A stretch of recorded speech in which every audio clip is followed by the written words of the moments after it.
All healing comes from inside ourselves. We have the physician on the outside and the physician on the inside, and all healing is based on love.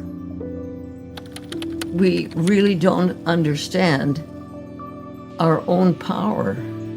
See, I have this kind of idea that when God created this earth, whoever God is to whoever you are, created the earth and it was beautiful and everything was in place and the way it should be. But then he created the human being and he said to us, now you are the only creatures that have the right to choose and have free will. So therefore, I give you dominion over the earth. And we decided that what he meant by dominion was dominance. And so we've taken over the earth and done what we darn well choose with it. And look where we are. So it's that reality, the inner part of us, we're all reaching for our true humanity. And that true humanity understands that we are the ones who do the healing. See, I've come up with what I call 5 L's. The first one is life and love. Without life, there's nothing, you know. You can be a seed in the Great Pyramid for 5,000 years and nothing happens until love, which is light and water and so on, softens the shell and the seed opens up and it grows. Life and love are one unit. They work together. It's like a pregnancy. When a mother is pregnant, she and that baby are one unit. What she eats, the baby eats. What she thinks, the baby thinks. It's a constant process. But that aspect of reality that is that baby that is being nurtured and grown within the womb doesn't really find its own identity until it takes its first breath. So it's this reality that life and love are one unit. As we work with each other that way, we can really understand aspects of ourselves, but aspects of the world around us and aspects of other people too.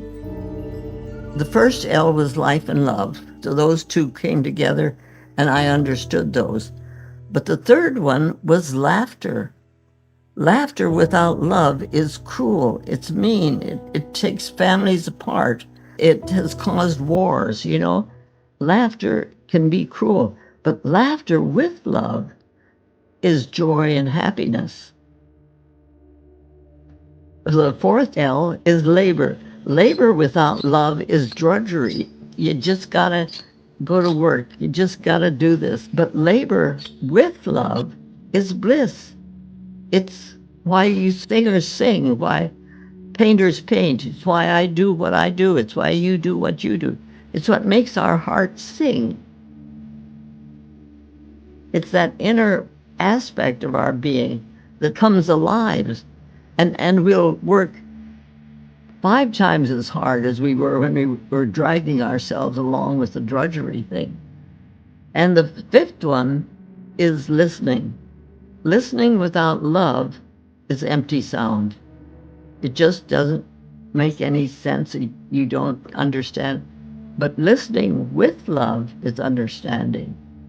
So these 5 L's have been very helpful for me in structuring and understanding the philosophy and the life that I'm working with.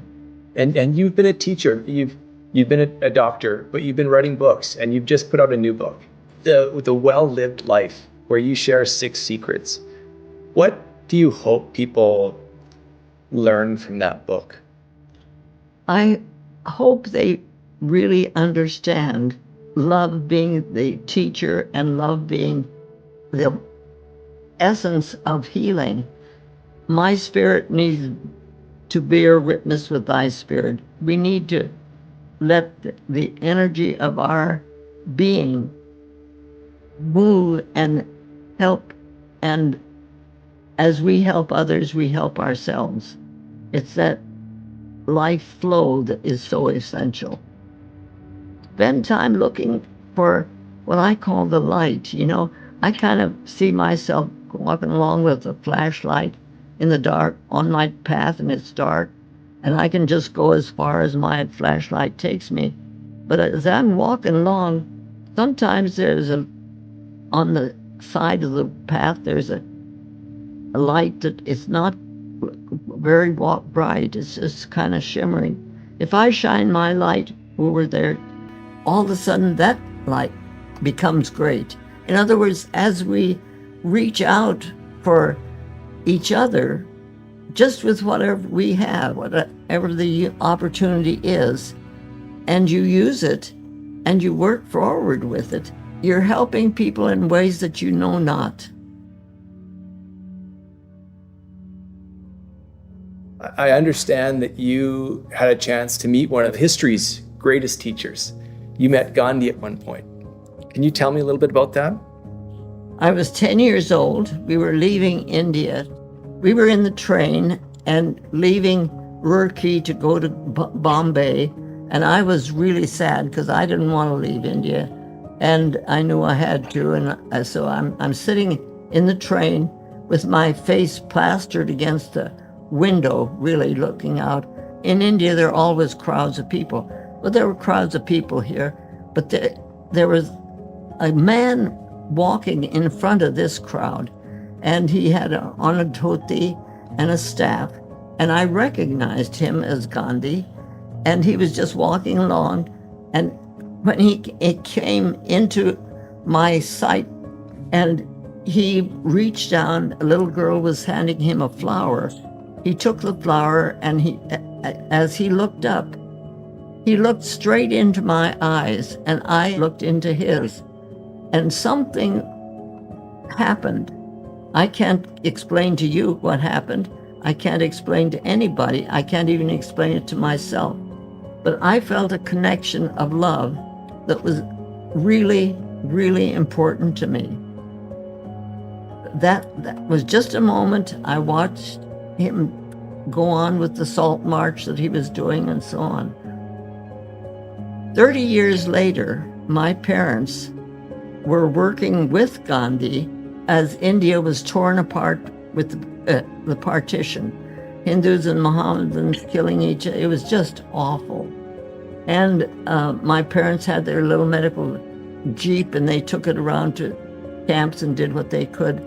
When Gandhi was speaking, my dad would get up on the platform with him, and they would talk together to the people. And Gandhi and my mother and father formed a friendship.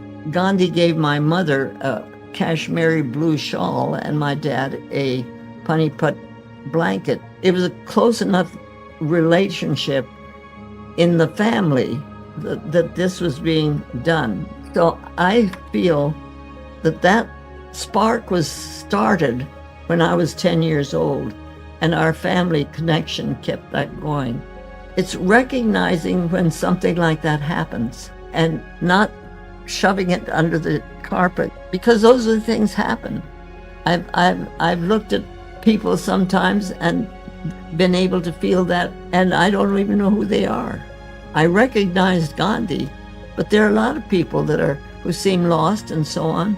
And if you can smile at them and speak to them and recognize them, people are waiting to be recognized. That's what Gandhi did when he looked at me and I looked at him. I recognized him and he recognized me. And that's still with me. This ability to really recognize each other as real people, living beings that are in the same world as we are. That love flows. And love has to keep on flowing or it dies. What do you hope your legacy is? That love is what really matters. When you get down to the basic central aspect of what healing is all about, it's about love and life.